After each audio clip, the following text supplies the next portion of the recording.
Hi, this is Erica with your Costa Academy, and the strategy this week is levels of inquiry. It doesn't matter if you have elementary students or secondary students. The important thing when you're practicing levels of inquiry is practice, practice, practice.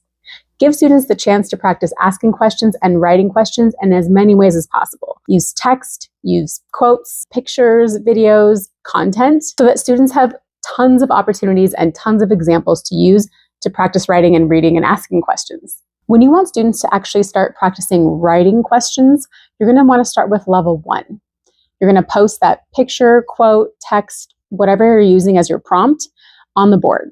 Give students a moment to process, think about, and then start writing that question using whatever sentence stems you're using in your class. Students can work on their own or with a partner. Once they've had a couple of moments to write their own question, give them a chance to share with a partner if they were working independently, and then call in a couple of students to share out with the whole class. Then have a quick conversation about why that was level 1. This is a great way to check for understanding. Make sure students understand what a level 1 question is, and the students who might be a little bit unsure get to hear from other students, get to hear from their peers about why a level 1 question is a level 1. Practice this a few more times using various prompts. When students are first learning about levels of inquiry, use information that they're going to want to talk about, so things that are relevant to them. You might want to stick with level 1 for a few weeks. Make sure your students really understand and are comfortable with level 1 before moving on to level 2.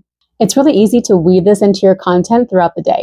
Anytime you want to pause and have students think about your content, just have them turn to their partner and come up with a level 1 question using a sentence frame. They can write it on a whiteboard, a scratch paper, or on their notes, in the text, in a consumable that they're using in class. Anything. Something to note, level 1 questions are not less important because they're level 1. They're actually really important because they're foundational. Students cannot move on to higher levels of thinking if they cannot first understand, process, and answer those level 1 questions.